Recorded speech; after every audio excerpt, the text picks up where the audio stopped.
3 juta itu nggak mungkin gitu ya. Mesti kisaran 5 juta lah hati saya dengan pesawat dan lain-lain. Terus waktu, tenaga, semuanya gitu kan. Nah, sekarang kalau kita kembalikan, pikirkan dan hikmai, hanya untuk manusia dan relasi dan bisnis saja kita sanggup melakukan hal-hal yang penuh pengorbanan, yang penuh perjuangan gitu ya, yang penuh mengeluarkan duit gitu kan, tenaga dan lain-lain. Masa yang cuma sama Allah ketemu setiap malam tanpa mengedal duit, tanpa apa-apa gitu ya, hanya menahan kantuk untuk sholat malam, tahajud gitu-gitu kita nggak bisa. Kan sangat di luar logika ya gitu. Nah itu seperti itu. Jadi ketika nanti memaknai hal-hal yang hari-hari kita jalankan, kembalikannya kepada ajaran-ajaran kita gitu. Nah mungkin itu sih salah satu yang memicu kita terus semangat gitu ya, terus semangat, terus mencari apalagi di alam yang sehari-hari sedang kita kan, ayat apalagi yang muncul di sana gitu. Nah itu mungkin dari saya memang intensif biar dapat ya semua keluh kesah, kecapean hari-hari gitu. Silahkan saya langsung jawab.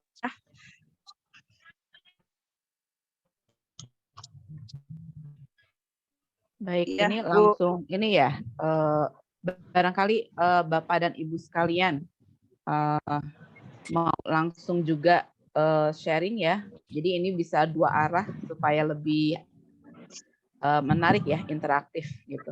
Ada yang ingin ditanyakan terlebih dahulu atau misalnya mau memberikan juga sedikit sharing pengalaman dari Bapak dan Ibu yang hadir di sini, silahkan.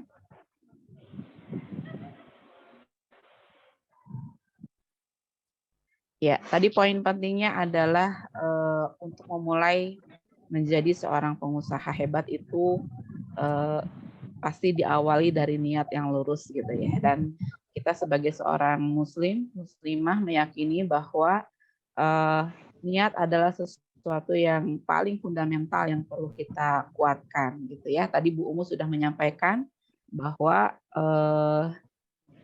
niat yang lurus itu akan memberikan kita kekuatan untuk bisa melangkah menjadi pengusaha yang seperti apa gitu. Nah, kita punya nilai lebih nih sebagai seorang pengusaha muslim gitu kan. Karena dari mulai niatnya aja sudah dinilai oleh di sisi Allah gitu ya. Terlebih ketika misalnya kita berproses sedikit demi sedikit gitu ya. Namun insya Allah akan memberikan kita kekuatan jika memang kedua kita membangun visi dan misi usaha yang memang harus besar. Jadi bertahap gitu ya. Bisa jadi mungkin awalnya kita berusaha karena ingin memenuhi kebutuhan yang real gitu. Tapi mungkin nanti selama berproses kita harus juga memiliki visi dan misi yang lebih besar dari hanya sekedar memenuhi materi gitu ya. Ada hal lainnya, misalnya ingin bisa memberikan kontribusi atau bermanfaat bagi banyak lagi pihak, bagi banyak masyarakat gitu ya, bagi umat, bagi peradaban, mungkin seperti itu. Nah, silahkan Bapak dan Ibu boleh sharing melalui langsung begitu ya, bisa membuka mic-nya atau boleh melalui kolom chat yang ada di sini gitu ya. Masya Allah. Oke. Kalau belum ada mungkin dipersilahkan ke Bu Umu untuk melanjutkan, Bu Umu. Boleh Bu, insya Allah ya bentar. Saya naik dulu ke dalam mobil. Mobilnya sudah Oke, bandara lagi. Ya, Pak ada colokan itu nggak Pak? Iya, soalnya udah mau mati. Ya, oke. Bisa Ya. kok. Ini.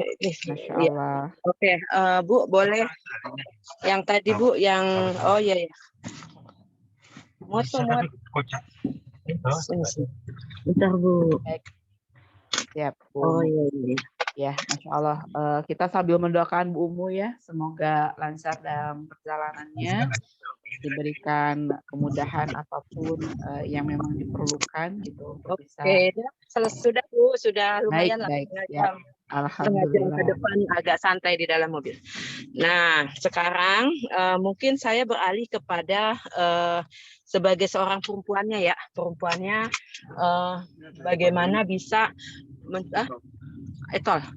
ya bagaimana kita bisa menselaraskan semua kehidupan yang ada sehingga nanti satu saat kita tidak jadi pertentangan batin gitu ya, pertentangan batin. Artinya ketika kita satu sisi ingin menjadi wanita sukses, sementara dia tidak berpikir panjang bahwa namanya seorang wanita itu bukan sekonyong-konyong dirinya sendiri yang harus dipikirkan gitu kan, tapi dia sebagai, maaf ya Pak saya sambil ngobrol di sini.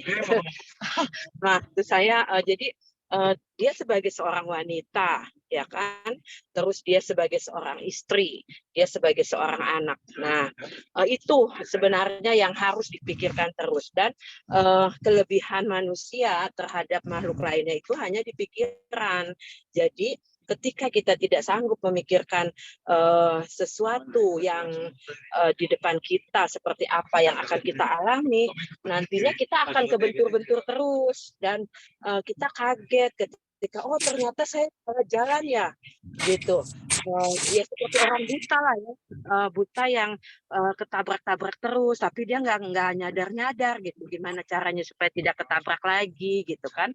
Nah itu salah satu yang saya pikirkan dulu. Jadi ketika pertama saya milih S1, misalnya milih S1 itu bahasa Jepang kan, ceritanya waktu itu kebawa gaya-gayaan bahwa bahasa Jepang itu keren lah ya, gitu kan. Nah terus tanpa saya berpikir ke depannya saya mau apa gitu kan. Nah ketika waktu itu meskipun di situ saya masih saya tambahkan niat terhadap Islam, tapi ternyata cuma niat doang tanpa dibekali dengan ilmu juga ternyata salah kan. Begitu saya pilih bahasa Jepang dengan niat mau gaya-gayaan, tapi ada plusnya pengen dakwah dengan bahasa Jepang gitu kan. Nah ternyata begitu saya pelajari ternyata bahasa Jepang itu memang susah banget gitu kan, susah banget. Dan ketika saya harus melamar pekerjaan, terus satu saat waktu itu saya sudah punya anak, ketika saya harus harus ke kerja misalnya, harus langsung kerja, terus anak ini ngerengek. Nah itu kan juga dilema juga gitu kan. Itu jadi disitulah perlunya ketika punya niat pun ditambahin ilmu, ditambahin wawasan gitu ya, pengalaman dan lain-lain itu supaya kita nggak salah jalan gitu. Nah tapi kembalinya ketika sudah salah jalan ya pikirkan aja hikmah apa yang bisa kita ambil gitu. Nah waktu itu ketika saya di S1 itu saya hanya berpikir oh ya sudah, saya minimal sudah mengambil etos kerjanya orang Jepang gitu. Saya ambil meskipun saat itu akhirnya S1 saya terbengkalai, saya tidak jadi mengajar bahasa Jepang, tidak jadi kerja di perusahaan Jepang gitu ya. Gitu. Tapi minimal saya masih punya etos kerja yang bisa saya pakai sebagai seorang ibu, sebagai seorang istri dalam membina kehidupan selanjutnya. Nah itu kayak gitu ya Bapak Ibu, ketika satu saat kita memang melakukan sebuah kesalahan karena mungkin kebodohan kita, ya jangan sampai terus-terusan nggak nyadar gitu. Harus segera dipikirkan ulang, terus segera cari gitu ya, cari masukan-masukan apa yang bisa membuat kita melangkah lebih baik lagi gitu. Nah, dengan adanya Genpro menurut saya ini sebuah tenaga energi yang sangat besar untuk membesarkan diri kita masing-masing gitu. Jadi dibandingkan saya 25 tahun yang lalu ketika berusaha pengen jadi bisnis jualan ya, pengen jualan ngelapak lah di kaki lima, di jalan-jalan yang seperti tadi ada gambar ya, gambar suami saya ketika pameran, kita belum punya duit buat ini apa namanya nginep di hotel, ya udah tidur aja di lapak kita, di stand yang akan kita buka pameran itu kalau nggak salah di Kalimantan waktu itu. Nah, terus waktu itu belum ada handphone loh, belum ada medsos, belum ada online gitu ya. Tapi kondisi kita apapun yang kita alami kita harus bisa atasi gitu. Makanya kalau sekarang alhamdulillah medsos banyak, online banyak. Kalau tidak bisa dimanfaatkan dan kita tidak bisa ambil manfaatnya dari situ, berarti kita ini orang-orang yang tidak berpikir gitu, yang tidak bisa memaknai kehidupan gitu ya. Nah, mungkin itu barangkali sekilas kenapa sampai manusia dikasih pikiran dan jangan maaf ya saya kalau ngomongnya rada-rada berantakan karena memang sambil ngelihat-ngelihat jalan ini beda banget ininya apa namanya situasinya seperti yang sering kita lalui kan. Nah, itu seperti itu ya teman-teman dan Bapak Ibu sekalian. Jadi mungkin sampai situ. Pokoknya kalau ada yang mau langsung ditanyakan, tanyakan saja ya, biar sayanya tidak terlalu bingung mau ngomong apa lagi. Ya. Ya, begitu. Siap, Bu Umu. Tadi ya, tambahan poin pentingnya lagi. Setelah kita memiliki niat, kemudian mempunyai visi dan misi yang cukup besar, maka yang harus kita kuatkan adalah bekal gitu ya, ilmu terutama gitu untuk bisa menjadikan kita tetap on the track gitu ya. Kalaupun misalnya menemui kesulitan, kemudian ada kegagalan, kita masih tetap bisa bangkit gitu dan memecut diri kita untuk mencari lebih banyak masukan-masukan sehingga kita tidak terlalu dalam gitu ya dalam keterpurukan. Masya Allah, keren banget nih Bu Umu. Coba kita cek dulu ya chat yang ada. Nah, Bu, ini ada yang mau nanya nih. Bu, bagaimana sih bisnis bagi ibu yang cacat, yang tidak bisa aktif bergerak, atau mungkin disabilitas ya, gitu. Apakah ada peluang begitu, Bu Umu? Gimana nih menurut Bu Umu? Ini pertanyaan dari Ibu Desti Safitri. Oke, ya saya coba ya barangkali kita diskusi-diskusi saja, tidak selalu itu jawabannya mutlak. Tapi ketika Ibu bisa browsing-browsing sekarang ya di internet di mana gitu kan, Ibu bisa cari tagline yang temanya pecundang dan pemenang. Pecundang dan pemenang itu apa yang membedakan ya. Nah, ketika dibuka aja browsingnya, nanti di situ akan ada makna banyak sekali tentang pecundang itu apa, pemenang itu apa. Nah, saya sedikit saja ini ya menggarisbawahi salah satu pecundang itu adalah dia yang selalu menyalahkan keadaan. Jadi bukan cuma soal alasan disabilitas, bukan. Bahkan alasan apapun ibaratnya dijadikan alasan untuk dijadikan kegagalannya, ketidaksuksesannya gitu ya. Mungkin bisa jadi ini model ajaran orang tua kita zaman dulu yang tidak mengerti cara mengajarkan anak. Ketika anak jalan kesandung, yang salah kan sebenarnya anaknya, tidak fokus melihat mata kakinya gitu ya, arah jalan kakinya. Yang disalahin batu yang diam aja di depan gitu. Ini ada batu Iya, ya, betul. yang disalahin, kodoknya mana tuh? Kodoknya udah pergi, udah pergi. Nah, kayak gitu ya. Nah, itu bisa jadi mindset yang membiasakan anak-anak kita untuk menyalahkan di luar dirinya.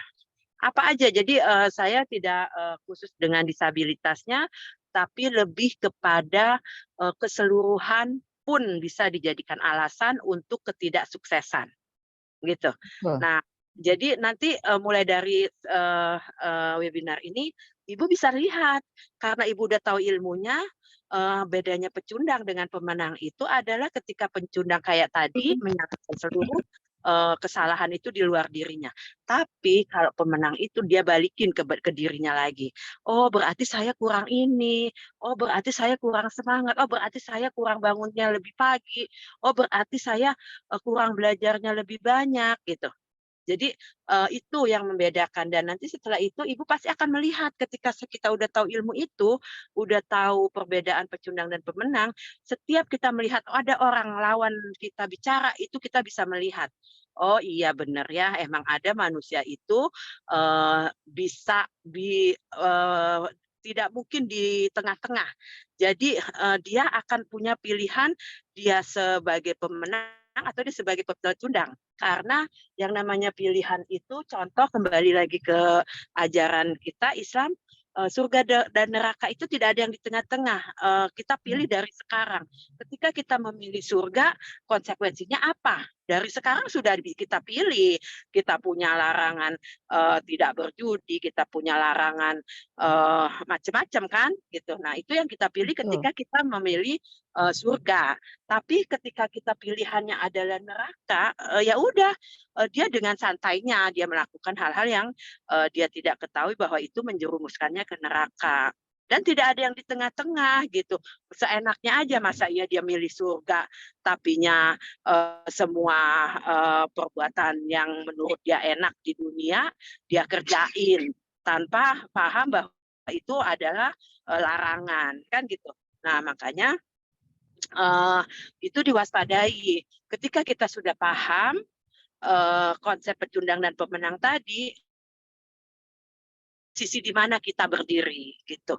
Ketika, tanpa sedikit, berarti pun ketika kisahnya, kisahnya, cecek yang niupin api Ibrahim, padahal mah apinya juga nggak bisa gede gitu kan. Tapi, jadi kelihatan di mana posisi dia berpihak. Terus, seperti semut yang membawa air, meskipun tidak bisa memadamkan api, tapi kelihatan di mana posisi dia gitu kan. Nah itu seperti itu, konsep pecundang dan pemenang itu pun, mungkin hanya di mindset, hanya di sementara hanya di pikiran, tapi pikiran itu kan, yang membuat, muncul menjadi sebuah perkataan, perkataan muncul menjadi sebuah perbuatan, perbuatan itulah yang menentukan nasib dia gitu, takdir dia di situ. Nah mungkin itu kali ya, terkait dengan disabilitas, monggo, kebetulan saya juga sedang ambil, S3-nya pendidikan khusus, banyak cara, bahkan yang saya tidak pernah, tahu ya zaman dulu, saya menemani kakak saya yang buta, tapi dia punya keinginan keras untuk terus sekolah, dia sekolahnya kalau lagi ujian tuh coba kebayang nggak sih, saya kalau lagi inget juga sedih gitu ya.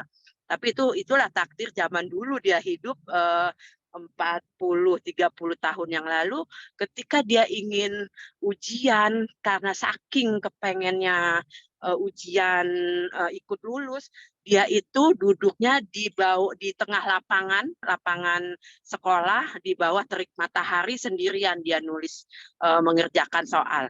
Sedangkan kalau sekarang, pakai HP aja, tunanetra udah bisa WA loh. Saya Ya, kalau betul. minta pijit ke, tunanetra yang pijit itu udah dengan WA, sudah pakai WA mereka, gitu. Jadi, hal-hal yang seperti itu ketika dicari solusinya insya Allah akan didapat. Mungkin itu kali Bu Yesi. Baik. Iya, tadi poin pentingnya adalah, satu, Bu, gitu ya, dengan keterbatasan Ibu sebetulnya Allah masih memberikan, potensi yang lebih besar gitu ya. Jika Ibu memang terbatas pada gerak, sebetulnya gali lebih dalam apa yang menjadi passion Ibu. Jika misalnya memang ada keterampilan yang, bisa digali, dikembangkan, ya itu bisa menjadi salah satu bekal untuk bisa menjadi seorang pengusaha, begitu ya. Dan tadi, Bu Umu ingatkan gitu ya, semua keterbatasan kita itu, bisa menjadi alasan untuk kita tetap, eee menjadi orang yang tidak bisa gitu ya. Tapi kalau misalnya kita memecut diri kita, kita harus bisa dengan segala keterbatasan, maka insya Allah akan ada jalan keluar seperti itu. Mudah-mudahan menjawab ya Bu gitu ya, dan tetap semangat. Allah pasti akan memberikan keistimewaan gitu ya dengan segala keterbatasan kita, asalkan kita mau ikhtiar. Itu ya yang utama. Baik, pertanyaan yang kedua Bu Umu ini dari Amrilina Wahyuni. Assalamualaikum, mohon izin bertanya Ibu, saya ingin memulai bisnis jilbab, tapi saya bingung mulainya harus dari mana ya, mohon pencerahannya. Adakah trik-trik khusus agar menjadi entrepreneur yang sukses? Terima kasih. Begitu Bu Umu, silahkan. Oh, oke. Wah, pokoknya saya mah diskusi ya, ini bukan solusi satu-satunya gitu kan, Ya, siap. karena banyak jalan menuju, Mekah. Karena saya Amin. kebetulan di ini, pesan sponsornya, WE di divisi saya, insya Allah di bulan, Ramadan ya. nanti ya kita akan, scale up bisnis dengan matching bisnisnya, bersama, Ramadan.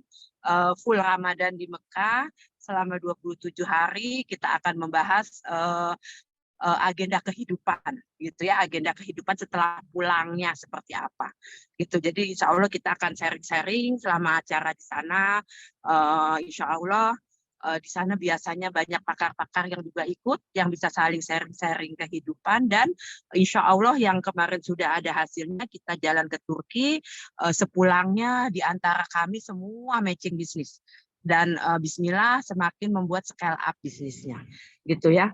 Nah itu, yang ini insya Allah lebih bismillah ya, maksudnya akan lebih, ini lagi gitu ya, dahsyat lagi karena kita akan mendiskusikannya langsung di rumah Allah gitu ya insya Allah ya, bismillah. Nah, tadi apa ya pertanyaannya kebanyakan jadi lupa. Pertanyaannya gimana cara memulai bisnis? Beliau Oke, passionnya di bisnis jilbab nih dan iya, trik-triknya Bu Umu. heeh.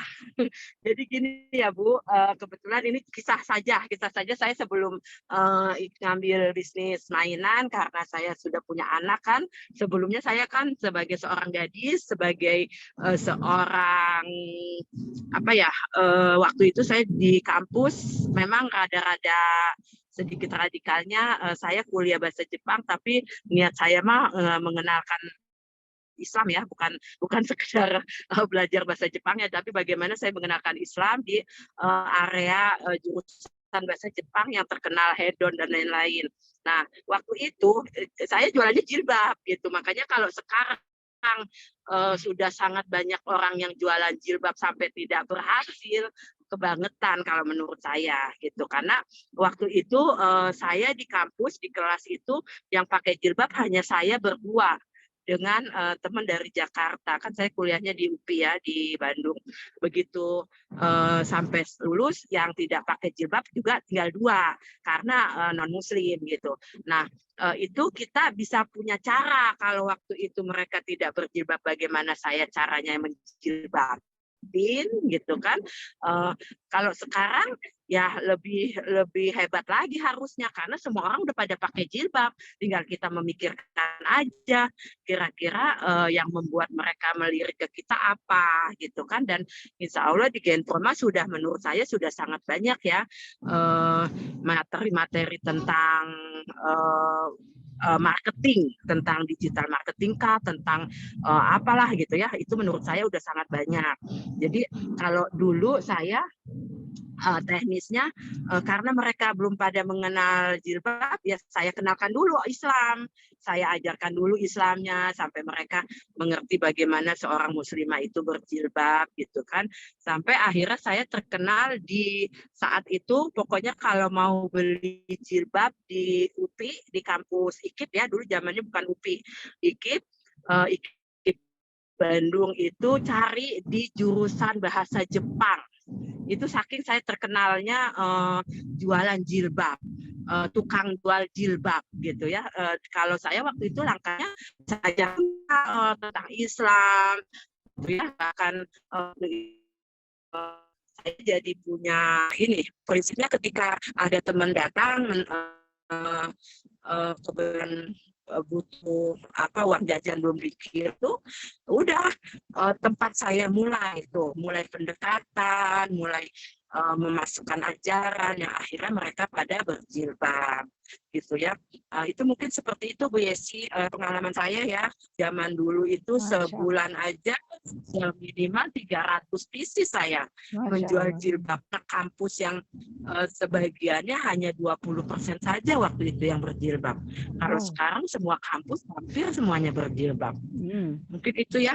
Nah, betul ya. Jadi Ibu maaf tadi, Ibu Amrilina Wahyuni begitu ya jawaban atau pengalaman dari Bu Umu gitu ya. Dan mungkin saya perlu tambahkan sebetulnya untuk trik khusus di usaha fashion ya jilbab sekarang tuh sebetulnya sangat beragam ya. Jadi target marketnya juga semakin luas gitu karena para perempuan sudah memahami tentang wajibnya menggunakan jilbab ya gitu sebagai muslimah yang baik gitu. Jadi silahkan lakukanlah dari lingkungan terdekat dahulu ya, mulai mengambil inisiatif untuk selalu promosi di setiap kesempatan gitu ya. Jadi di lingkungan terdekat juga sudah mengenal bahwa Ibu sudah memiliki usaha jilbab gitu kan. Nah, nanti mungkin bisa ditambah dengan mempelajari bagaimana teknik marketing yang baik begitu ya, dan mungkin bisa menjajal juga di pemasaran melalui online begitu. Kan sekarang marak ya. Sekarang yang lagi hits kan mungkin di TikTok gitu ya, boleh mempelajari pemasaran via aplikasi-aplikasi, tapi sebetulnya akan lebih banyak mendapatkan pengalaman ketika memang kita mencoba langsung gitu ya untuk menjual produk-produk yang dihasilkan gitu. Sehingga kita bisa memperkaya diri kita melalui pengalaman-pengalaman yang ditolak lah gitu ya, yang tidak sesuai lah gitu, atau yang tadi ya kata Bu Umu, kalau Bu Umu kan harus memberikan pemahaman dulu gitu ya, karena pada saat zaman Bu Umu menjual jilbab itu lingkungan terdekat memang belum banyak yang menggunakan jilbab. Nah, kalau sekarang kan banyak gitu ya, jilbab itu menjadi icon fashion juga gitu. Nah, untuk di beberapa lokasi itu sebetulnya segmentasi pasarnya malah lebih luas gitu. Jadi kesempatannya sangat besar untuk para pelaku fashion ya, khususnya fashion di bidang muslimah mungkin seperti itu. Semoga menjawab ya Ibu, dan mudah-mudahan tidak puas karena pasti harus mencari lagi jawaban lainnya di tempat yang lain yang lebih baik insya Allah. Selanjutnya dilanjutkan pertanyaan dari Ibu Arlina ya, Ibu atau Mbak mohon maaf ya. Jadi beliau adalah seorang guru dan saat ini juga membantu suami mengelola usaha, tetapi beliau sedang dilema gitu ya Bu Umu, karena beliau itu senang untuk melakukan usaha, tetapi juga masih gamang karena posisi untuk seorang guru gitu ya, dan hanya memang beliau merasakan bahwa beliau lebih menikmati menjalankan usaha gitu dibandingkan menjadi guru gitu. Tetapi beliau merasa khawatir apabila beliau harus memilih salah satu, apa sih pertimbangan yang paling mendasar untuk bisa memilih gitu ya. Kemudian juga beliau khawatir gitu kalau sudah keluar dari zona nyaman yang biasanya mungkin ada gaji rutin, tiba-tiba jadi pengusaha mah gajinya bergantung dari usaha sendiri gitu. Itu bagaimana Bu Umu? Iya Bu, insya Allah ya Bu. Jadi gini Bu, tadi udah mau jawab jadi ini lagi. Apa tadi? Pilihan. Oke, pilihan. Oke, gini ya Bu. Tadi dari awal pertama kita niat semuanya karena Allah ya, ridho terhadap apapun yang jadi ketentuannya. Kalau bahasa saya, ini sih wallahu alam ya, mudah-mudahan ibu-ibu juga bisa ya merasakan itu gitu kan. Jadi ibaratnya ketika kita hidup di dunia ini, bagaimana bisa kita merasakan tidak layaknya sebatang kayu kecil yang ada di samudera lepas, samudera luas. Karena ketika kita mau memulai bisnis itu tidak ditanamkan, nanti ketika kita di dalam bisnis itu mau satu sisi kita pengen maju, tapi kita nggak tahu kalau di dalam bisnis itu tantangannya kan bakal banyak banget gitu. Ya seperti tadi, seperti sebuah batang pohon, anggap aja lah lidi gitu ya, atau lebih kecil lagi misalkan tusuk gigi ada di dia mengapung di lautan samudera yang luas. Seperti apa coba ininya? Rasa kekuatan untuk melawan takdir yang membuat dia ke arah kanan, ke arah kiri gitu. Menurut saya tidak ada takdir, tidak ada kekuatan ya melawan segitu banyak samudra seluas itu dengan kekuatan sebuah tusuk gigi gitu. Nah, itu posisi kita begitu Bu, ketika kita mau menjalani kehidupan. Dalam Islam tuh semuanya udah diatur. Ketika kebingungan istikharah aja gitu kan. Setiap saat kita melakukan itu, bahkan ketika sudah besar itu bukan jadi sebuah pilihan, tapi bukan kalau kita bingung aja, bukan, tapi setiap kita mau melakukan sesuatu, apakah itu sebuah perkembangan, pertumbuhan bisnis, ataukah kita bertemu dengan partner bisnis, itu sudah seharusnya kita lakukan terus. Karena kalau hanya mengandalkan kemampuan manusia di belakang tembok kita udah nggak pernah tahu ada apa kejadiannya gitu. Nah, dalam kehidupan bisnis begitu Bu, hanya dibatasi tembok aja kita nggak pernah tahu loh di situ ada apa yang terjadi. Nah, apalagi hal-hal yang sangat besar gitu ya, sangat sangat besar ya mohon doanya. Aici Bu Dokter. Saya Udah tahun lama tutup ini Dokter? dijanjikan satu PO aja angkanya sampai 120 miliar dan itu sudah harus saya siapkan. Tapi saya tidak lakukan euforia karena sesuatu itu nggak mungkin bisa jadi kalau sama yang di atasnya nggak di ini ya nggak diredoin, nggak di ACC gitu. Nah yang kayak gitu-gitu gimana caranya kita bisa menjalankannya dengan maksimal sekuat tenaga kita sebagai usaha di dunia, tapi secara perasaan, secara hati, dan secara harapan semuanya pasrah aja seperti sebatang lidi tadi di tengah samudra gitu. Artinya ikutin aja aturan yang sudah ada, kerjakan sholat kalau kita bingung gitu. Insya Allah nanti semua kejadian yang menyertainya dia akan mengarahkan kepada pilihan terbaik buat kita gitu. Dan itu sudah saya alami banget berkali-kali karena kan perjalanan bisnis itu tadi bagaimana kita bisa melihat kebesaran Allah di depan mata kita. Dan itu kalau di dalam ilmu NLP kebetulan saya juga mempelajarinya sebagai ya sudah ambil master ya, sudah ambil master NLP-nya, itu ada yang namanya fraktal. Fraktal itu ilmu di mana setiap kejadian di dunia itu berulang, pola kejadian yang ada. Makanya kenapa di dalam Quran itu banyak sekali kisah-kisah yang sepertinya tidak tergerus zaman, karena memang kehidupan itu berpola. Dia akan berulang gitu, akan berulang bahkan ketika sudah memahami seperti apa kehidupan dalam bisnis, pola di dalam bisnis pun bisa kita rasakan gitu. Ketika contoh, coba di searching ya cerita-cerita tentang penipuan yang orang bisnis mah bilangnya ketika dia ditipu, wah ini pasti gue bakalan dapat untung lebih besar gitu. Tapi seperti apa mendapatkan itu? Ada polanya.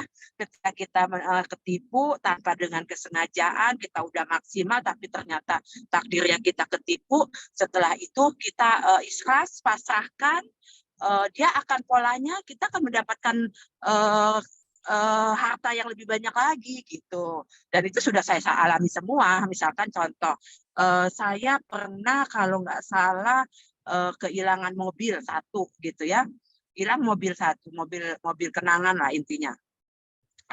Begitu sok kan, namanya mobil kenangan, susah-susah ngambil kredit, susah-susah banget lah ya dari pertama kali punya mobil, tiba-tiba hilang. Ya udah, saat itu kita cuma bengong gitu kan, tapi begitu kita sudah stabil, sudah oh ya sudah itu urusannya memang Allah menghendaki itu mobil hilang. Nggak lama saya diganti punya 4 mobil yang jauh lebih modelnya Masya gitu kan. Allah. Misalkan yang hilang itu carry, yang hilang tuh carry. Yang dapetin Rios, dapat Jazz, dapat gitu-gitu.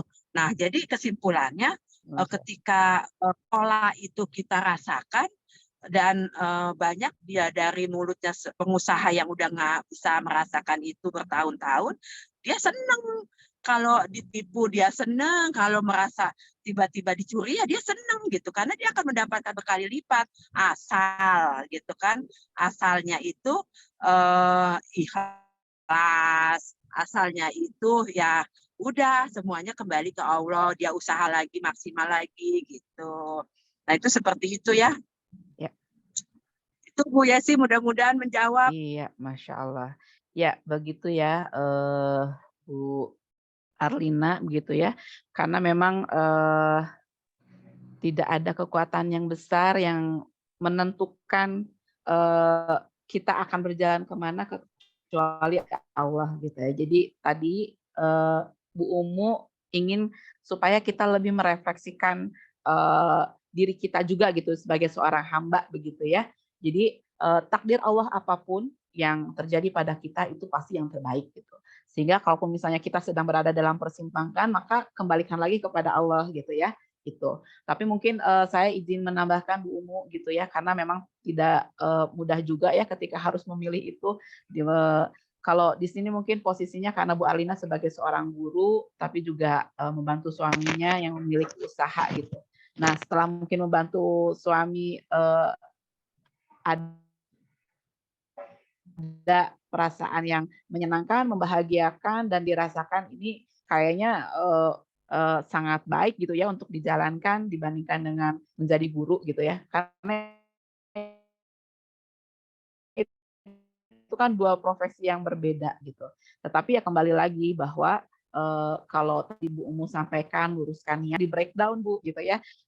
Ibu harus membreakdownnya untuk bisa membantu memilih mana yang akan menjadi pilihan final untuk ibu gitu ya. Dan tentunya harus berkomunikasi dengan suami karena memang usaha ini bersama suami begitu ya.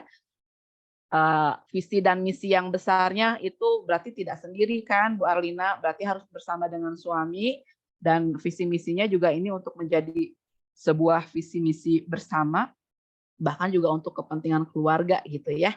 Jadi mungkin seperti itu tambahan dari saya. Mudah-mudahan kita mendoakan Bu Arlina bisa memilih yang paling baik gitu ya, sesuai dengan passion-nya. Dan tadi ya visi dan misinya juga diiringi bahwa kita sebagai seorang muslim atau muslimah itu punya andil yang cukup besar gitu sebagai khalifah gitu ya, sebagai orang yang akan menebarkan kebaikan dan kebermanfaatan yang lebih besar lagi gitu. Mudah-mudahan menjawab dan mudah-mudahan tidak puas. Semoga bisa menjadi lecutan juga untuk mencari jawaban yang lebih baik di manapun begitu ya. Dan satu lagi Bu Umu pertanyaannya dari Ibu Nur Syakinah dari Riau gitu ya. Beliau ingin meminta saran dari Ibu karena beliau memiliki kendala yang dimana beliau ini membangun usaha produksi jilbab. Kemudian ketika dihitung anggarannya dan mengeluarkan harga jualnya, ternyata itu tidak mampu bersaing dengan produk lain begitu ya.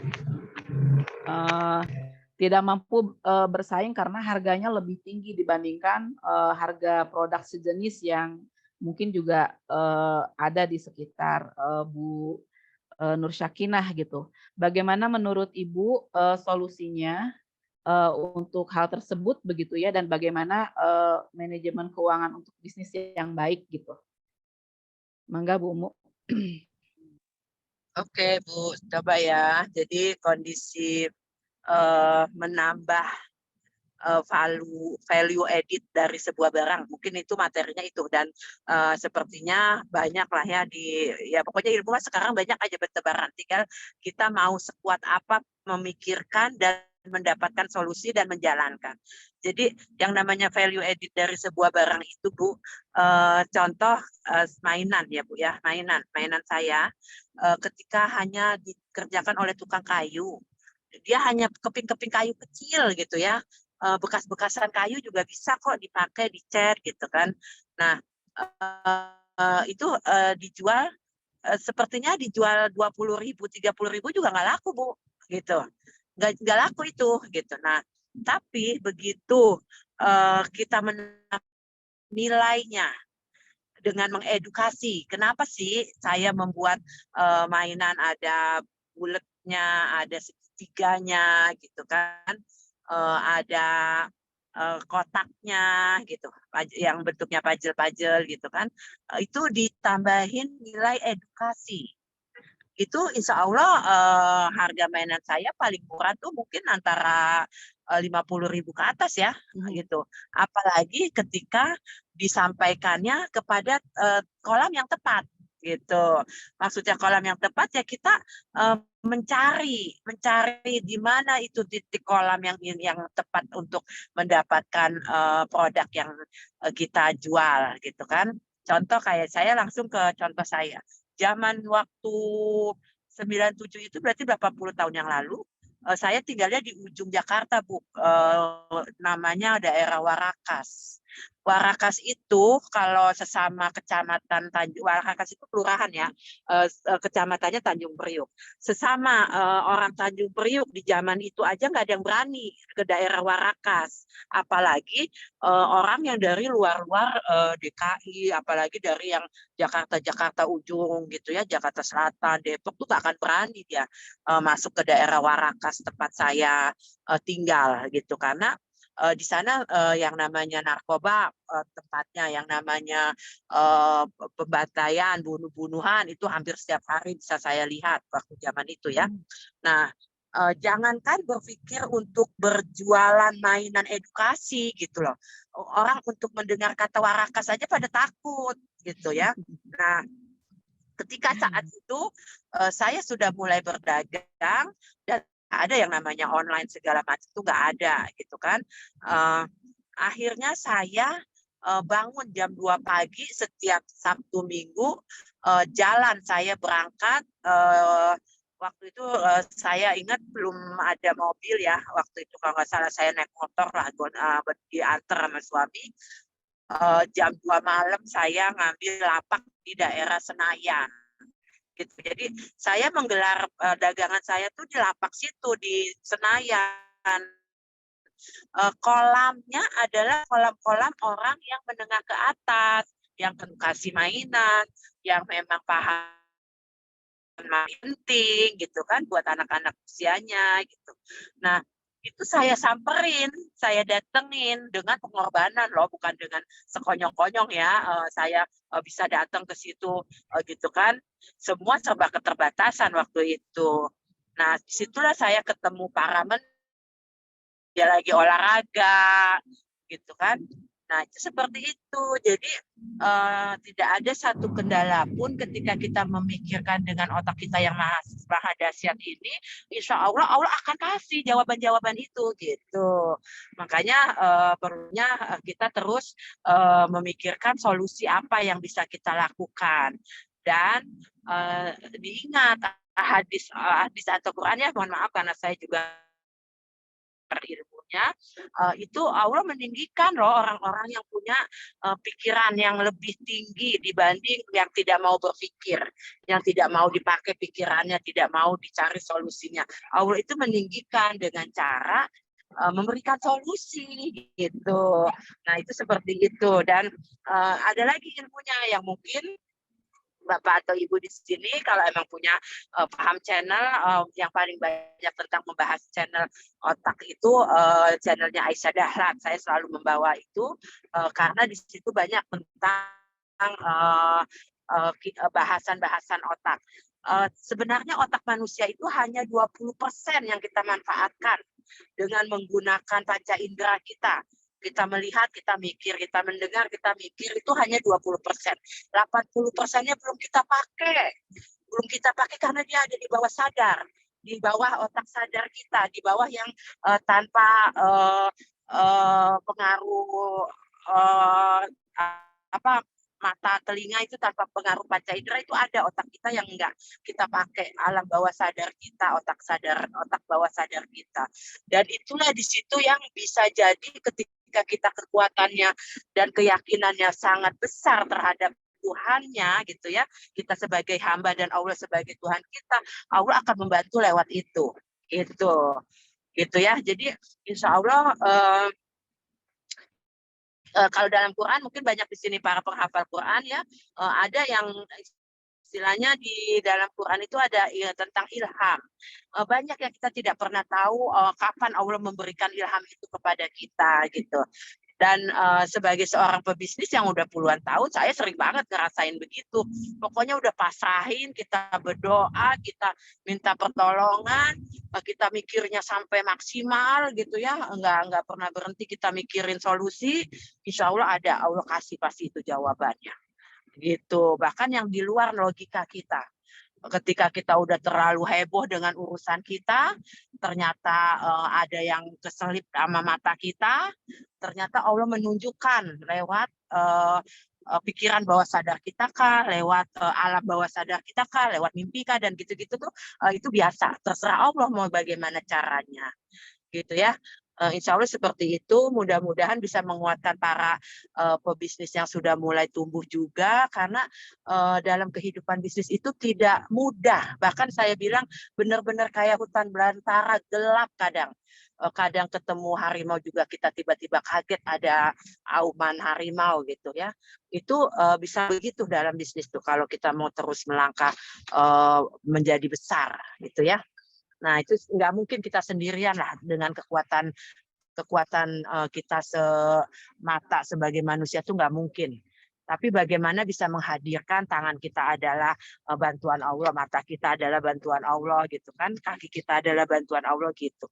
Sebagai contoh yang lagi harus jadi nih ke saya ya, barangkali mudah-mudahan bantu doanya aja juga ya, karena saya juga tidak tahu apa yang akan terjadi ke depan. Saya planning menanam kan di situ milenial, memang anak-anak masing-masing diminta untuk menyerahkan anak saya menjadi bakal calon anggota dewan milenial gitu. Tadinya yang diminta anak pertama karena yang nampak di depan mata anak pertama. Saya bilang minta tolong ini anak pertama saya sudah saya serahkan perusahaan, saya nggak mungkin bisa melakukan banyak hal untuk jamaah kalau saya tidak mewakilkan. Oke, dikabulkan doanya, permintaannya dikabulkan, anak pertama saya ya udah nggak usah. Ngotot anak kedua saya yang diminta gitu kan, ya sudah, ternyata saya tidak bisa ngotot juga. Ya sudah, akhirnya saya tinggal bilang ke anak saya, ini panggilan jihad buat kamu, meskipun kamu dididik sebagai pengusaha, ternyata ada yang lebih membutuhkan kamu untuk menjadi milenial BCAD gitu, bakal calon anggota dewan. Dan saya sebagai ibunya ya pastian sudah menjadi kewajiban untuk mendampingi dia gitu. Itu mungkin sebenarnya ya jawabannya. Ini sambil izin dikit, udah nyampe ke bandara, saya mau ambil duit buat ya Bu Yesi ya, mohon dipegang betul. Oke Bu. Ya. Baik, terima kasih Bu Umu. Ya, izin saya tambahkan untuk Bunda Nur Syakinah ya, terkait soal perang harga gitu ya di bisnisnya Ibu di produksi jilbab gitu ya.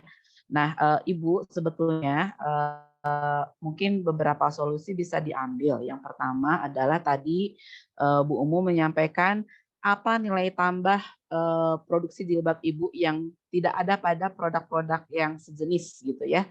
Sehingga ibu bisa mendapatkan hati para calon buyer atau customer gitu ya. Kemudian yang kedua selain added value-nya adalah jika misalnya memang produksinya belum bisa lebih banyak untuk bisa menekan harga produksi gitu ya, maka ibu harus mencari segmentasi pasar yang pas gitu.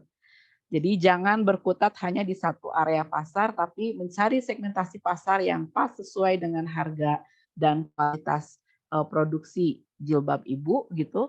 Dengan cara seperti apa? Ya banyak-banyaklah melakukan promosi gitu. Perkenalkan jilbab Bu ibu Yesi, dan aku sambil berikan nilai halo tambah. Bu. Baik Bu Umu? Bu, Iya aku Bu? sambil izin mau check-in dulu ya. Jadi agak uh,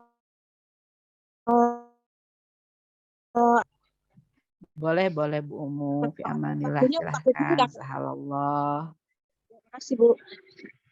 Baik, baik Bu Umu. Sahalallah. Semoga Allah memudahkan. Ya, kita lanjutkan gitu ya. Jadi tadi kaitannya dengan nilai tambah yang bisa diberikan untuk memikat hati calon buyer atau customer gitu. Yang kedua adalah mencari segmentasi pasar yang tepat untuk bisa mendapatkan customer juga gitu.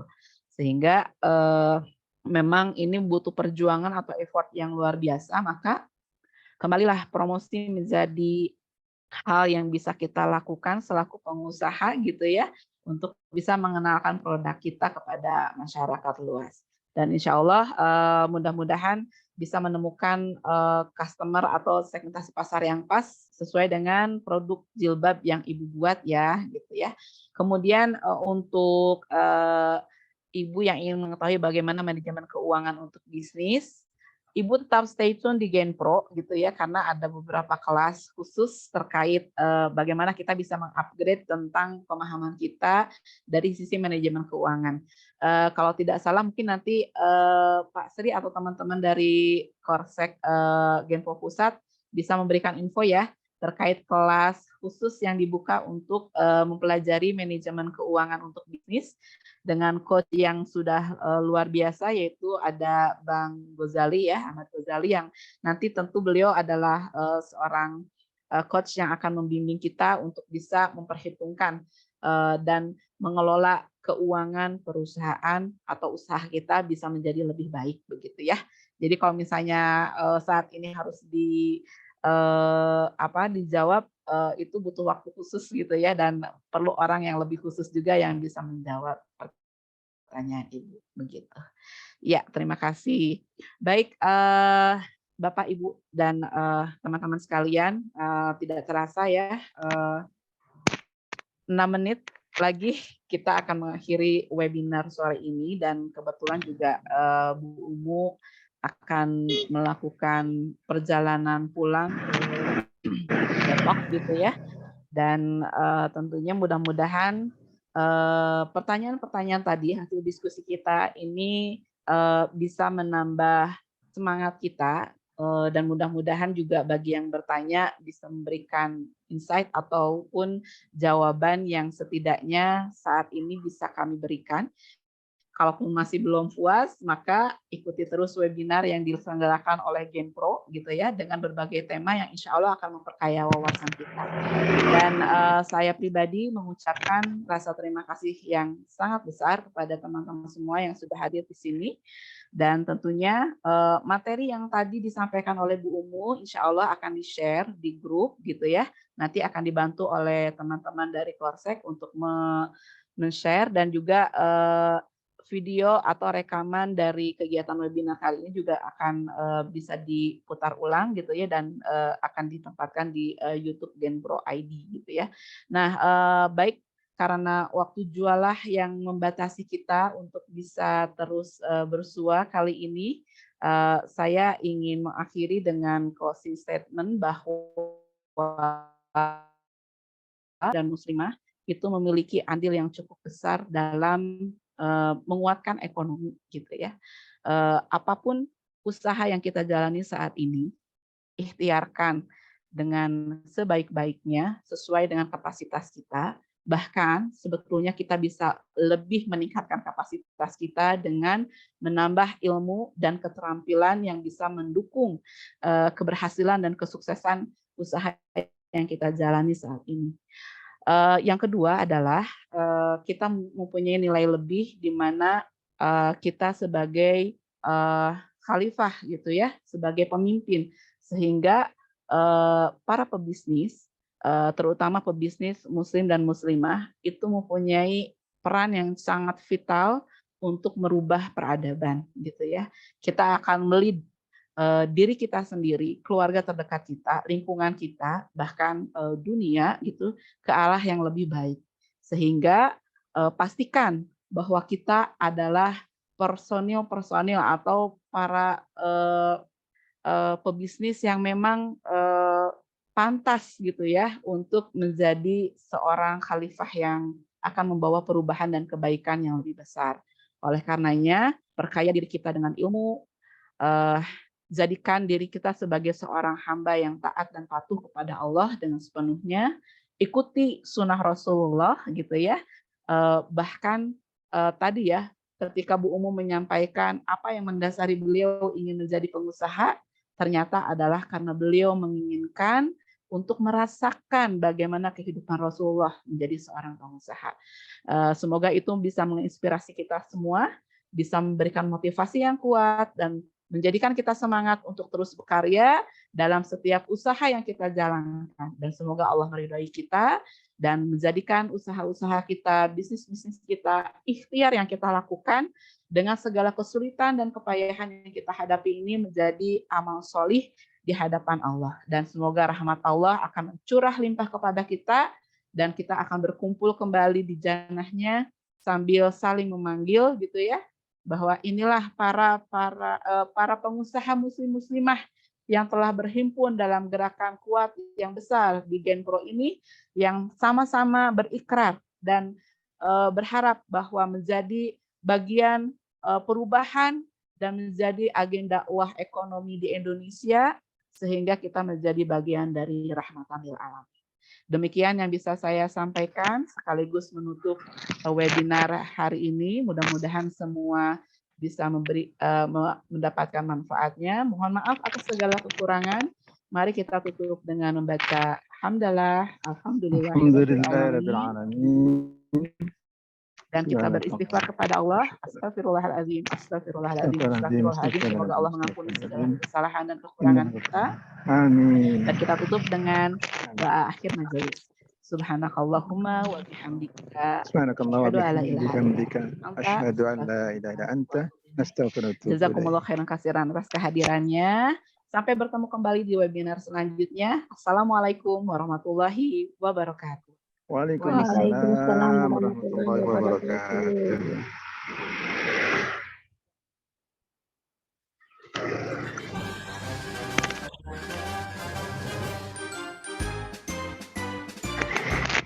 Ya, terima kasih Bapak dan Ibu. Dipersilahkan melanjutkan kembali aktivitas. Selamat sore, selamat beristirahat, selamat berkumpul dengan keluarga.